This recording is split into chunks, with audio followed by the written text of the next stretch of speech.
Welcome back to channel Todopedia, dan di video kali ini kita bakalan bahas update-update terbaru di bursa saham edisi tanggal 3 Agustus 2025.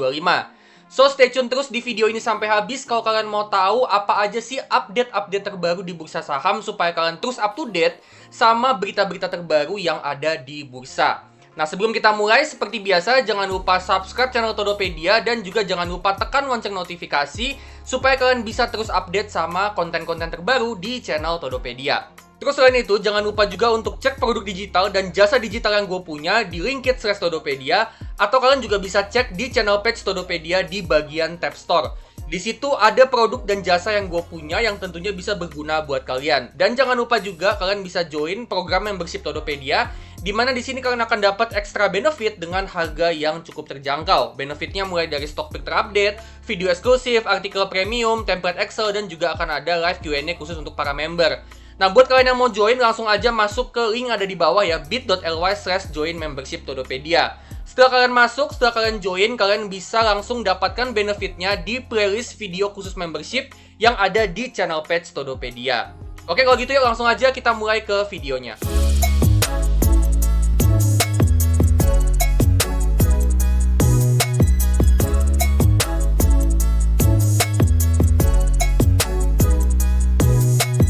Oke, kita bakalan bahas update yang pertama. Ini datang dari saham NCKL atau Trimegah Bangun Persada, di mana saham NCKL kemarin ini naik sampai 14% dalam sehari doang. Nah, kenapa nih bisa naik 14% cuma dalam sehari? Ya, menurut gua alasannya itu karena si NCKL ini baru aja ngeluarin laporan keuangan semester 1 tahun 2025 dan hasilnya itu bagus banget. Nah, kita coba lihat ya teman-teman ya, gimana sih kinerja NCKL di semester 1 tahun 2025. Kita bakalan coba cek laporan keuangannya ya. Nah, di sini kita bisa lihat untuk si NCKL ya, atau Harita Nikel, kita bisa lihat di sini teman-teman untuk revenue-nya ini pertumbuhannya cukup bagus di 10% year on year. Ya, jadi penjualannya bertumbuh 10%. Nah, tapi ternyata untuk gross profit atau laba kotor itu pertumbuhannya lebih kencang ya, bisa sampai 24% year on year. Terus untuk EBITDA-nya ini pertumbuhannya sampai 32% year on year, jadi lebih kencang lagi. Dan untuk laba bersihnya, profit attributable to the owners of the parent company, ya, ini pertumbuhannya lebih kencang lagi sampai 46%. Jadi pertumbuhan dari penjualannya udah bagus, tapi pertumbuhan dari labanya ini jauh lebih kencang. Yang artinya si Harita Nikel ini bukan cuma dia mampu untuk ningkatin penjualannya, tapi dia juga mampu untuk semakin efisien dari segi operasionalnya. Dia mampu untuk ningkatin efisiensi operasional. Dan memang manajemennya sendiri juga bilang ya, mereka memang mampu untuk ningkatin efisiensi operasional. Gitu ya. Jadi ini bagus ya. Jadi penjualannya naik, ya, revenue-nya naik, ditambah dia juga mampu untuk semakin efisien dari segi operasional, dan itu ngebuat labanya pertumbuhannya lebih kencang. Nah, bicara soal penjualan nikelnya, kita bisa lihat di sini teman-teman ya. Untuk sales volume-nya, untuk bagian pertambangannya, itu untuk sales volume-nya tumbuh 48%. Nah, ini bagus ya teman-teman ya. Terus selain pertambangan, si Harita Nikel ini kan dia juga punya bisnis smelter. Nah, smelternya itu kebagi jadi dua jenis teman-teman ya. Yang pertama itu adalah smelter HPAL atau High Pressure Acid Leach. Yang kedua itu adalah smelter RKEF atau Rotary Kiln Electric Furnace. Jadi ada dua jenis smelter. Nah, dari kedua smelter ini, dua-duanya itu pertumbuhannya bagus ya. Terutama untuk HPAL, ini pertumbuhan dari sales volume-nya sampai 84% pertumbuhannya year on year. Jadi ini bagus banget, signifikan banget. RKEF-nya juga pertumbuhannya 33% year on year, ini juga bagus. Gitu ya. Jadi overall, dari segi volume penjualan, ini bagus banget untuk NCKL. Ya, artinya dia semakin mampu untuk ngejual nikelnya, gitu ya. Dan ini progres yang bagus dan harapannya ke depannya trennya masih bisa berlanjut terus. Ya, dengan dia masih terus ngembangin bisnis, ya, harapannya volume penjualannya ini bisa berlanjut terus. Dan memang si Harita Nikel atau NCKL ini memang masih terus untuk ngembangin bisnisnya. Dimana kita bisa lihat di bagian atas teman-teman ya, ini ada beberapa update untuk project-projectnya si NCKL ini. Yang pertama itu adalah project untuk pembangunan smelter RKEF yang ketiga teman-teman ya. Jadi ini lewat karunia Permai Sentosa ya, si NCKL ini ngebangun smelter RKEF yang ketiga teman-teman. Jadi Ini masih dalam masa pembangunan ya. Di fase kedua itu akan mulai produksi di akhir 2025. Fase ketiganya akan mulai produksi di awal 2026 gitu ya. Jadi si NCKL ini dia masih terus investasi untuk ngembangin kapasitas dari produksi dan penjualannya ya. Salah satunya adalah dia ngebangun smelter RKEF yang ketiga lewat Karunia Permai Sentosa ya, dan tentunya dengan ini masih dalam proses pembangunan gitu ya. Di fase kedua nanti dia akan mulai untuk produksi di akhir 2025, fase ketiga di awal 2026, artinya ke depannya ya ini bisa berpotensi untuk ningkatin kapasitas dari produksi dan juga kapasitas dari penjualan nikelnya. Nah, nggak cuman dia ngebangun smelter dari RKEF-nya, tapi si NCKL ini dia juga naikin atau nambah kepemilikan di smelter HPAL.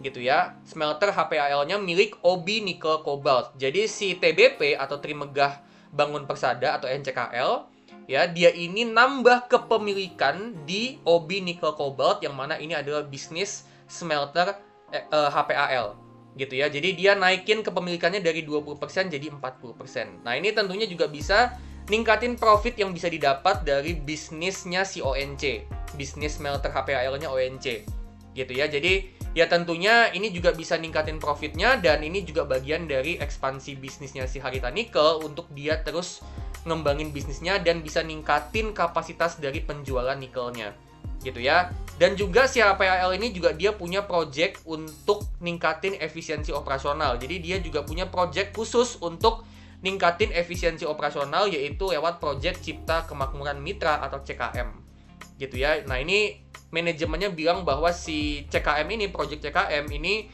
bisa ningkatin efisiensi operasional dari smelter HPAL-nya gitu ya. Jadi si NCKL ini bukan cuma dia masih berupaya untuk ningkatin penjualan ya, tapi dia juga masih berupaya juga untuk ningkatin efisiensi operasional. Dan tentunya dengan kayak gitu, prospek dari NCKL ini kedepannya menurut gua akan cukup bagus. Nah, cuman dengan sahamnya udah naik cukup signifikan sampai 14%, menurut gua dalam jangka pendek nih bisa aja ada koreksi yang cukup dalam ke sekitaran 700-an gitu ya. Cuman overall untuk jangka panjang menurut gua si NCKL ini sebagai bisnis nikel, yang mana nikel ini bisa jadi bahan baku untuk baterai EV ya, baterai kendaraan listrik ya. Selain dari itu, nikel ini juga bisa jadi bahan untuk stainless steel gitu ya. Jadi kegunaannya masih cukup besar untuk kedepannya, masih cukup kepake, masih ada potensi untuk pertumbuhan permintaan gitu ya. Dan NCKL ini kalau kita bicara jangka panjang,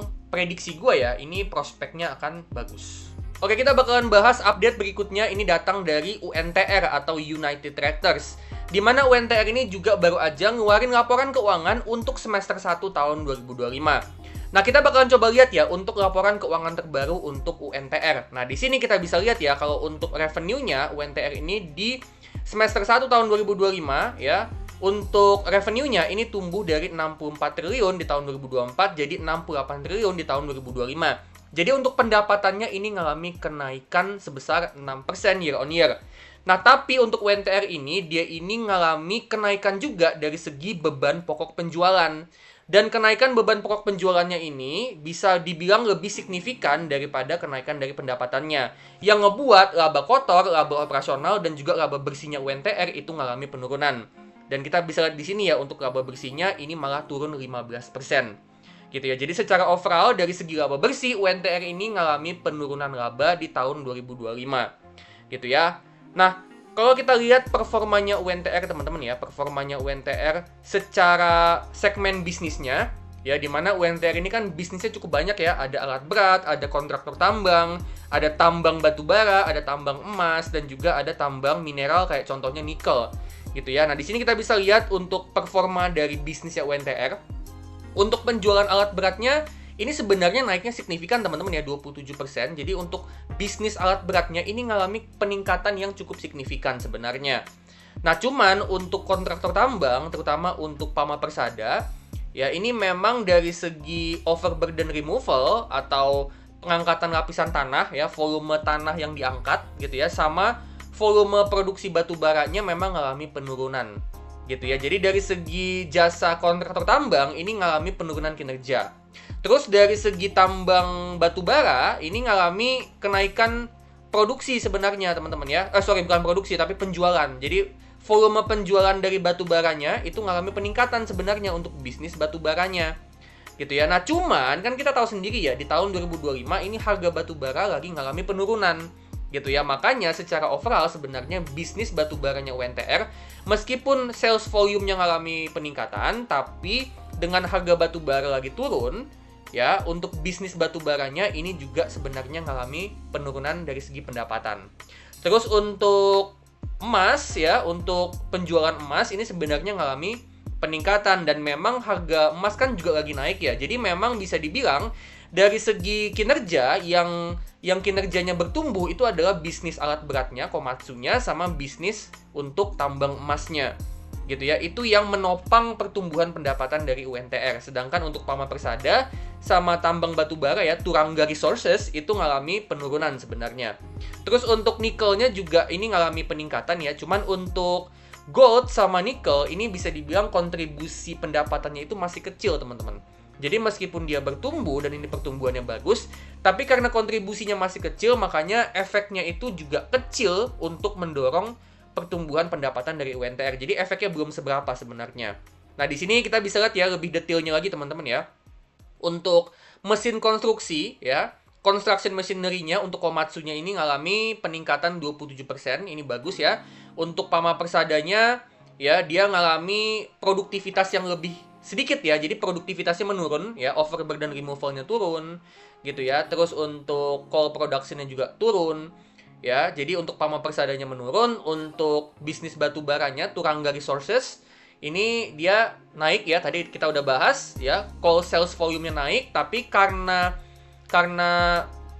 harga coal-nya menurun ya, kita bisa lihat di sini. Jadi untuk net revenue-nya itu menurun 14% gitu ya. Jadi pendapatan dari bisnis tambang batu baranya, pendapatan si Turangga Resources itu ngalami penurunan. Terus untuk bisnis tambang tambang emas sama tambang mineral gitu ya, di sini ngalami peningkatan. Tapi memang sekali lagi gue bilang bahwa untuk tambang mineral ini kontribusinya masih kecil banget gitu ya. Jadi overall teman-teman untuk bisnis UNTR update terbarunya adalah untuk laba bersihnya turun karena beban pokok penjualannya ngalami kenaikan yang lebih signifikan daripada revenue-nya gitu ya. Terus untuk bisnis yang menopang pertumbuhan UNTR itu adalah bisnis alat berat Komatsu, terus ada bisnis tambang emas dan juga untuk nikel. Nah, terus kalau kita lihat laporan keuangannya UNTR ya, untuk balance sheet-nya kita bisa lihat di sini untuk kas setara kasnya ini sebesar 25 triliun gitu ya. Nah, total dari aset lancarnya itu sebesar 75,8 triliun, teman-teman ya. Ini gue coba zoom ya. Gue coba zoom biar lebih jelas ya. Nah, ini untuk aset lancarnya sebesar 75,8 triliun. Ya, kalau kita bandingin sama liabilitas jangka pendek itu sebesar 51 triliun. Artinya dari segi aset lancarnya itu mampu untuk ngelunasin liabilitas jangka pendek atau utang jangka pendeknya. Dan bahkan untuk aset lancarnya itu sebenarnya juga udah mampu ngelunasin semua utangnya. Dimana tadi untuk aset lancarnya itu sebesar 75,8 triliun. Kalau dibandingin sama total semua liabilitasnya itu cuma 73 triliun. Artinya aset lancarnya doang itu udah mampu untuk ngelunasin semua utangnya, baik yang jangka pendek maupun utang jangka panjang. Jadi ini kondisi balance sheet yang bagus ya untuk UNTR. Terus juga dari segi cash flow ya, untuk cash flow-nya kita bisa lihat di sini kalau untuk kas bersih yang diperoleh dari operasi atau operating cash flow ini sebenarnya menurun teman-teman ya, dari 19T ke 11T, tapi masih positif bagusnya. Terus untuk capex ya, perolehan aset tetap ya, kita bisa lihat di sini teman-teman ya, ini ada kenaikan tipis ya dari 6,2T ke 6,3T. Jadi untuk capexnya ada kenaikan tipis. Secara overall kasnya ini masih cukup oke, cash flow-nya masih cukup oke. Ya, dari 19T memang menurun ya ke 11T tapi masih positif. Dan kalau 11T dikurangin sama capexnya 6,3 itu masih ada sekitaran 5 triliun untuk free cash flow-nya. Jadi cash flow-nya masih cukup bagus ya, cuman memang untuk performa dari UNTR secara overall ini bisnisnya memang lagi ngalami penurunan. Oke, kita bakalan bahas update berikutnya dan ini datang dari saham cuan atau Petrindo Jaya Kreasi. Ya, di mana Cuan ini baru aja mendirikan anak usaha baru di Singapura. Nah, ini menarik nih teman-teman ya. Jadi Cuan atau Petrindo Jaya Kreasi, yang mana ini adalah perusahaannya Pak Prajogo Pangestu, ya, ini baru aja mendirikan anak usaha baru, ya, yang mana 100% sahamnya itu sepenuhnya dimiliki sama si Cuan. Nah, nama perusahaannya itu adalah Tigranix Ventures Pte Ltd atau Tigranix, gitu ya. Nah, dia ini mendirikan Tigranix, ini tujuannya itu adalah untuk pelebaran portofolio bisnis dan juga jaringan usaha Cuan, gitu ya. Jadi si Cuan ini dia mau ekspansi bisnis, ya, untuk mendukung pengembangan usaha jangka panjang perseroan di pasar internasional. Jadi Cuan ini memang dia mau investasi untuk ekspansi bisnis, terutama di area internasionalnya, gitu ya. Makanya dia mendirikan Tigranix. Nah, ini cukup menarik nih menurut gue ya untuk dinanti ya, gimana sih prospek pertumbuhannya Cuan dengan adanya si Tigranix Ventures, gitu ya. Dan memang secara umum ya emitennya Pak Prajogo Pangestu ini kan memang cukup aktif ya, nggak cuma Cuan doang gitu. Emitennya Pak Prajogo Pangestu itu cukup aktif memang untuk dia terus ekspansi bisnis. Contohnya itu selain Cuan ya, emiten kayak Brand itu juga cukup aktif ya untuk dia akuisisi perusahaan-perusahaan atau aset-aset panas bumi, gitu ya, untuk sebagai bagian dari ekspansi bisnis, gitu ya. Jadi termasuk Cuan ini juga dia masih terus ekspansi dengan mendirikan Tigranix, gitu ya. Jadi bisa jadi ya, harapannya ini bisa jadi mendorong pertumbuhannya si Cuan ini dalam jangka panjang untuk kedepannya. Nah, cuman untuk Cuan sendiri memang dari segi valuasi ya bisa dibilang ini udah kemahalan teman-teman ya. Untuk PE ratio-nya di 80 kali, untuk PE ratio annualized-nya di 2.600 kali, gitu ya. Jadi kalau kita bicara soal fundamental untuk invest jangka panjang, meskipun Cuan ini punya potensi pertumbuhan bisnis yang cukup bagus ya, mungkin dengan adanya Tigranix ini, tapi menurut gue tentu kalau untuk Cuan ini bukan saham yang bagus untuk investasi jangka panjang. Dan kita masuk ke update yang terakhir, ini datang dari saham PTRO atau Petrosi, yang mana ini adalah perusahaan jasa kontraktor pertambangan. Nah, saham PTRO kemarin ini dia harga sahamnya ini naik sampai 3,4%. Ini lumayan signifikan teman-teman ya. Dan ternyata PTRO ini dia baru aja resmi akuisisi perusahaan kontraktor tambang emas. Ya, di mana PTRO ini dia baru aja beli seluruh saham dari HBS Limited dan anak usahanya dengan total nilai transaksi itu sebesar 40 juta Australian dollar atau sekitaran 25,7 juta US dollar. Nah, ini kalau kita rupiahin ini ada di sekitaran 422 miliar rupiah untuk nilai transaksinya. Ya, nah, perusahaan HBS Limited dan anak usahanya ini adalah perusahaan yang bergerak di bidang jasa kontraktor tambang, terutama untuk kontraktor tambang mineral emas. Yang mana HBS ini posisinya, lokasinya itu ada di Papua Nugini, gitu ya. Jadi memang strategi PTRO untuk ekspansi salah satunya adalah dengan dia akuisisi kontraktor tambang emas, ya, yaitu si HBS Limited ini. Jadi ini adalah strategi untuk dia ekspansi bisnis dan juga perluasan portofolio bisnis ya ke jasa pertambangan mineral emas, gitu ya. Yang mana memang presiden direkturnya PTRO ya bilang bahwa transaksi ini merupakan bagian dari strategi pengembangan usaha perusahaan ke luar negeri. Jadi dia ekspansi internasional dan juga diversifikasi ke sektor mineral emas, gitu ya. Akuisisi ini akan diharapkan memperkuat kinerja dan kedudukan perusahaan, gitu ya. Jadi memang mereka ini mau memperluas usaha, ekspansi bisnis dan juga memperbanyak portofolio bisnis ya, di mana PTRO ini artinya mereka ini udah masuk ke bisnis jasa pertambangan untuk mineral emas. Ya, dan kalau kita lihat secara umum teman-teman ya, emitennya Prajogo Pangestu termasuk Petrosi ini ya memang emiten-emitennya ini cukup gencar untuk ekspansi bisnis, dan kebanyakan dari mereka itu cara ekspansinya itu memang adalah dengan cara dia akuisisi perusahaan yang udah ada. Which is menurut gue sebenarnya cukup bagus ya, karena dengan mereka akuisisi perusahaan yang udah ada, artinya sistem bisnisnya udah jadi, udah jalan bisnisnya, gitu ya. Jadi mereka tinggal beli sahamnya dan dari situ si perusahaannya udah bisa jadi bagian dari mereka, gitu ya. Jadi bagian dari grupnya Prajogo Pangestu, gitu ya. Jadi memang cukup sering nih untuk emiten-emitennya Pak PP untuk dia akuisisi perusahaan lain, contohnya kayak PTRO, terus juga beberapa waktu yang lalu juga ada Brand yang mana dia rutin banget akuisisi aset dari panas bumi, gitu ya. Jadi memang masih gencar banget ya untuk ekspansi bisnis. Termasuk juga tadi Cuan ya. Cuan itu juga dia tadi masih ekspansi bisnis ya. Cuman kalau Cuan itu dia mendirikan anak usaha di Singapura. Ya, tapi kita bisa ambil kesimpulan kalau memang emiten-emitennya Pak PP ini memang lagi aktif banget, gencar banget untuk ekspansi bisnis. Nah, cuman meskipun begitu, ya emiten Pak PP, terutama PTRO ini, kalau menurut gue secara valuasi memang masih mahal banget. Jadi kalau untuk investasi jangka panjang, menurut gua masih belum menarik ya, karena memang valuasinya udah terlalu mahal banget. Jadi meskipun dia akuisisi perusahaan tambang emas gitu ya, PTRO sekarang udah jadi perusahaan jasa pertambangan yang juga bergerak di bidang jasa pertambangan emas mineral, ya emas dan mineral yang lain, tapi tetap aja ini menurut gua masih belum menarik untuk investasi jangka panjang. Oke, jadi itu dia ya, update terbaru untuk edisi tanggal 3 Agustus 2025. Nah, kalau misalnya kalian punya opini lain, kalian punya pandangan lain tentang update terbaru nih di tanggal 3 Agustus 2025 ini, kalian boleh banget share di kolom komentar. Siapa tahu ya bisa jadi insight buat gua dan juga buat penonton yang lain. Nah, kalau misalnya kalian suka sama video ini, kalian suka sama update ini, jangan lupa klik like, bagiin video ini ke teman-teman kalian, dan kalian juga bisa kasih donasi super thanks untuk bisa ngebantu channel ini supaya makin bertumbuh ke depannya.